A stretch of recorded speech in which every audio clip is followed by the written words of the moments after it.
tarımsal sulama da özellikle vahşi sulamadan vazgeçilmeli. Damlama sulama veya yağmurlama sulama dediğimiz basit sulama sistemlerini kullanarak çok daha tasarruflu hale geçebiliriz.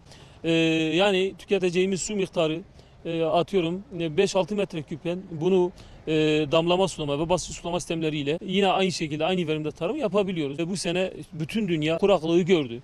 Kuraklık olduğu zaman insanın güvenli gıdaya ulaşma zincirinde çok olumsuz sonuçlarının olduğunu yine de gördük.